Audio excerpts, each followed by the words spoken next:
j'espère que vous allez tous très bien. Moi je suis encore enrhumée, j'ai été malade la semaine dernière et ça met du temps à guérir, mais ça va quand même beaucoup mieux. On se retrouve pour un petit book haul, chose que je ne fais que très rarement parce que j'achète très rarement des livres. Enfin, j'en achète, mais en général c'est en version e-book sur ma liseuse. Et sinon, j'emprunte les livres à la bibliothèque. Mais là, je vais me faire un petit stock, mais vraiment mini, de livres à avoir à la maison parce qu'il se trouve que pendant les vacances scolaires, parfois la bibliothèque ferme ou des fois il y a les week-ends où on n'a pas le temps d'y aller ou alors il y a les enfants qui sont malades qui nous empêchent d'y aller. Donc il y a plein de raisons qui font que des fois je peux me retrouver en panne sèche de lecture. Donc je me suis dit pourquoi pas m'en acheter quelques-uns. Et je suis tombée sur un site internet où les livres étaient vraiment pas chers. Je crois que c'était la bourseaulivre.com. Et ils avaient les frais de livraison offerts à partir de 20 euros. Et il y avait vraiment des livres même à moins de 1 euro. Donc j'ai trouvé ça vraiment chouette.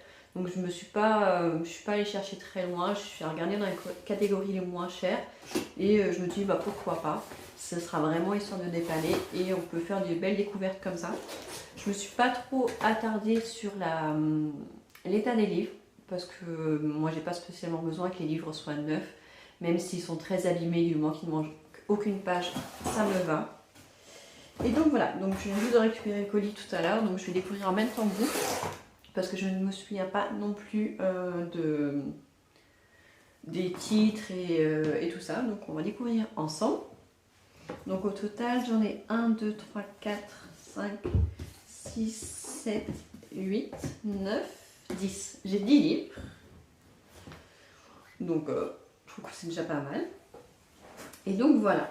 D'après ce que je vois, c'est des livres quand même assez petits. Donc, ça, c'est cool parce qu'en général, j'ai tendance à toujours choisir que des très gros livres.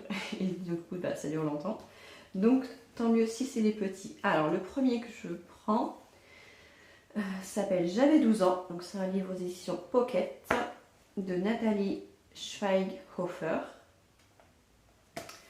Alors, je vous lis vite fait, peut-être pas le résumé en entier. Alors, déjà, c'est un vieux livre apparemment. Il n'est pas en bon état, mais ça, comme je dis, ça ne me dérange pas. Il date de quand il a été imprimé? Je vais regarder si je trouve rapidement. Hop, il a été imprimé en 97. Oui, donc, il n'est pas tout récent. Il a été imprimé en Angleterre d'ailleurs. Donc Nathalie avait 12 ans quand son père l'a violée pour la première fois. En ce temps-là, confie-t-elle dans ce livre bouleversant, j'étais toute fière quand on me disait que j'étais une petite femme.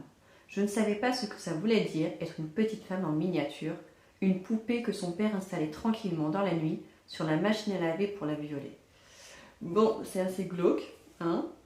C'est pas le genre de livre que je vais lire en ce moment, mais je sais pas si c'est issu d'une histoire vraie. Oui, visiblement c'est une histoire vraie. C'est tiré d'une histoire vraie. Donc je le lirai, mais pas tout de suite. Ensuite, c'est un livre jeunesse. Ah oui, ça je crois que je l'avais pris pour les enfants. Ça s'appelle La princesse africaine sur la route du Zimbabwe de Christelle Mouchard aux éditions Flammarion Jeunesse. Donc ça c'est un livre quand même en très bon état.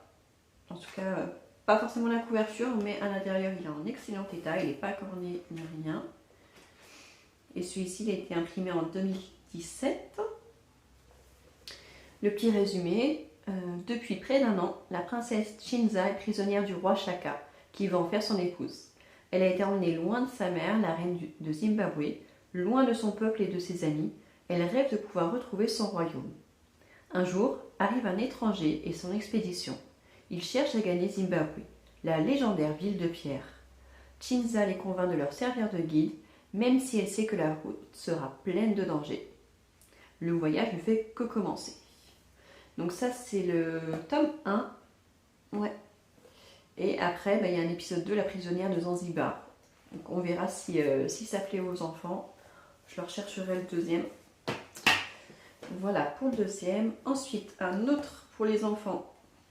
Roald Dahl, parce que on en a quelques-uns déjà des Roald Dahl. Et les enfants aiment beaucoup les lire. Alors je sais qu'il y a une grosse polémique en ce moment autour des romans de Roald Dahl qui vont en partie être réécrits apparemment. Peut-être pas en France, mais en tout cas en Angleterre. Et donc là, c'est la potion magique de Georges Bouillon. Ça me dit quelque chose, mais je sais qu'on ne l'a pas. La plupart des grands-mères sont d'adorables vieilles dames, gentilles et serviables. Hélas, ce n'est pas le cas de la grand-mère de Georges. Grincheuse, égoïste, elle ressemble à une sorcière et elle a des goûts bizarres. Elle aime se régaler de limaces, de chenilles. Un jour, alors qu'elle vient une fois de plus de le terroriser, Georges décide de lui préparer une potion magique, une potion aux effets surprenants et durables. Ça promet. Et vu que là les enfants vont être à court de livres et je ne sais pas si on va y aller aujourd'hui vu que certains sont encore malades, je ne sais pas. Donc ça leur fait de la lecture. Donc on va à un deuxième. Ensuite, un livre de poche, Ne pleure pas ma belle, de Mary Higgins Clark. Oula, celui-là, il est vieux, hein. Oh punaise. Ça ne donne pas envie, mais bon, ça n'empêchera pas de le lire quand même. Il date de quand?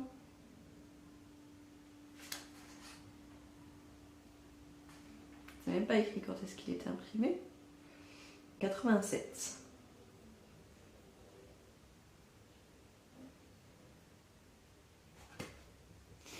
Alors, petit résumé, je ne vais pas le lire en entier non plus.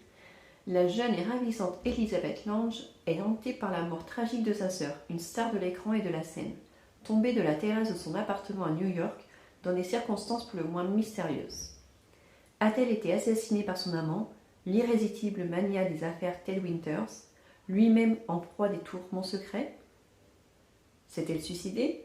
Mais pourquoi Leila aurait-elle voulu se supprimer alors qu'elle était heureuse et au sommet de sa gloire? Quelqu'un l'aurait-il tuée? Mais qui pourrait en vouloir à une jeune femme aimée et admirée? Ouais, ça franchement ça peut être sympa. Une petite enquête comme ça. Surtout que Mary Higgins Clark, je me souviens pas avoir lu récemment, je crois que j'en ai lu quand j'étais beaucoup plus jeune. Mais ça fait longtemps, donc pourquoi pas. Le journal d'Anne Frank, celui-là j'ai pris parce que je l'ai jamais lu, tout simplement. Donc je pense que je le lirai, je ne sais pas quand. Parce que ça pour le coup, c'est difficile à lire. Donc, mais c'est bien de l'avoir à la maison. Le jour où je me sentirai prête, je pourrai le lire. Ensuite, Agatha Raisin. Ça fait un petit moment que j'ai envie d'en lire parce que ils ont que des bonnes critiques. Enfin, en tout cas, moi j'en ai eu que des bonnes critiques. Et je pense que ça peut faire pas faire de mal, un petit peu d'humour. Donc voilà. Donc là, c'est La quiche fatale. La vengeance est un plat qui se mange chaud. Aux éditions Albert Michel. Il est en super état aussi. Donc ça, ouais, ça fait un petit moment que... L'autre fois, j'ai d'ailleurs hésité à en prendre un à la bibliothèque. Et donc voilà. Je testerai en avis bientôt. On regrettera plus tard de Agnès Ledig. Donc, l'autrice, je connais. Le titre, je ne connais pas. C'est aux éditions Pocket. Il est en excellent état aussi. Par une nuit d'orage estivale dantesque, de violents coups sont frappés à la porte de Valentine, l'institutrice du village. Sur le perron, elle découvre un homme trempé, une fillette endormie dans les bras, brûlante de fièvre. Il lui faut de l'aide, que Valentine va lui offrir, acceptant spontanément la troublante intrusion. Eric et Anna-Mina, sa fille de 7 ans, pénètrent dans la maison. Ils y resteront le temps que l'enfant se rétablisse. Ça a l'air très, très sympa aussi.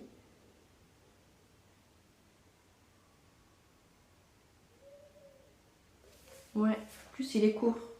Ouais, il fait juste 300 pages. Celui-là, il dit vraiment beaucoup. Je vais le mettre de côté, donc je pense que ces deux-là, ce sera sûrement dans mes prochaines lectures. Ensuite, ça me fait plaisir de se retrouver. Ça, je suis pratiquement sûre, si j'ouvre, que ça vient de chez France Loisirs. La collection Piment, j'en avais acheté plein quand j'étais au lycée. Je les dévorais. J'adorais ces livres. Plein d'humour, franchement j'adore. Donc là c'est Mini accro du shopping. J'espère juste que je ne l'ai pas déjà lu parce que Je déteste lire des livres que j'ai déjà lus. Et le titre me dit quelque chose, mais je pense que c'était L'accro du shopping et non pas Mini accro du shopping, de Sophie Kinsella.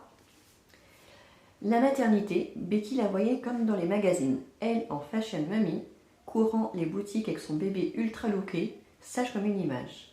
Dans la réalité, Minnie est une vraie tornade capable de dévaster un magasin entier si on lui refuse quoi que ce soit. Minnie accro, certes, mais surtout au caprice. Dur pour la pauvre Becky, un malheur n'arrivant jamais seul, Luc embauche une nounou un peu trop parfaite. Voilà, donc celui-ci aussi, j'ai très envie de le lire, celui-là est un petit peu plus long.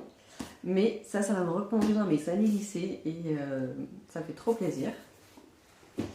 Et il me reste 2.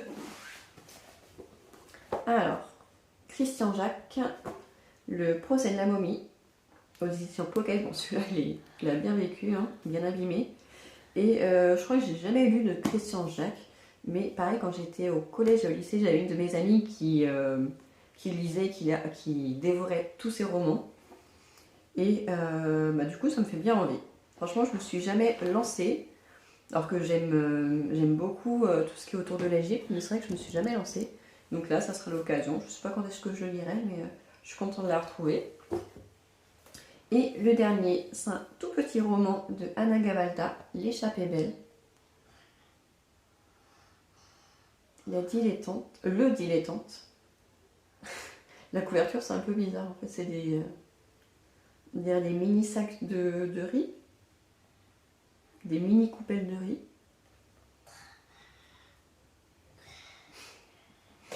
Et donc, en plus c'est une couverture comme ça. Ok.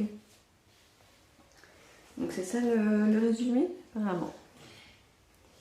Simon, Garance et Lola, 3 frères et sœurs devenus grands, s'enfuient d'un mariage de famille qui s'annonce particulièrement éprouvant pour aller rejoindre Vincent, le petit dernier, devenu guide saisonnier d'un château perdu au fin fond de la campagne tourangelle.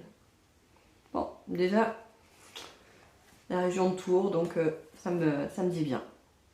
Oubliant pour quelques heures marmaille, conjoint, divorce, soucis et mondanité, ils vont s'offrir une dernière vraie belle journée d'enfance volée à leur vie d'adulte. Ouais, franchement, ça a l'air très sympa. Très très sympa. En plus, la région tourangelle, je connais un petit peu. Ça a l'air hyper court, ça a l'air de se lire super vite. En plus, je sais pas si vous voyez la mise en page, c'est quand même assez original. Ouais, franchement, il me dit beaucoup. En plus, il fait que 160 pages celui-là. Je crois que j'ai jamais lu un livre aussi court. Enfin, voilà. Donc, on a fait le tour de mes petits achats. Donc, ça me fait... Du coup, on a 2 livres jeunesse pour les enfants. 4 livres que je lirai, mais sûrement pas tout de suite. Dont 2 qui sont quand même assez difficiles à lire. Et par contre, du coup, ça me fait 4 livres que j'ai vraiment envie de lire. Donc ça, c'est cool. Et comme je l'ai dit, pour les 10 livres, là, j'en ai eu pour 20 €. Ouais, je crois que j'en ai eu pour pile 20 €. Et du coup, j'avais les frais de pornographie, donc ça, c'est cool. Parce que je préférais largement aller dans des recycleries et tout ça, des bouquineries. Mais honnêtement, pour l'instant, je ne sais pas où est-ce qu'il y en a autour de chez moi. Normalement, je sais qu'il y a une boutique Emmaüs quelque part, mais où, je ne sais pas exactement. Donc, je verrai si j'ai le temps, une fois que les enfants seront rentrés à l'école, pour aller faire un petit tour. Mais en tout cas, pour l'instant, je suis déjà très très contente. Sachant qu'en plus, j'ai encore des livres sur ma liseuse. Et voilà. Voilà. Vous connaissez ces livres ou que vous en avez déjà lu, n'hésitez pas à me dire ce que vous en avez pensé. J'espère que cette petite vidéo vous aura plu et je vous dis à très bientôt.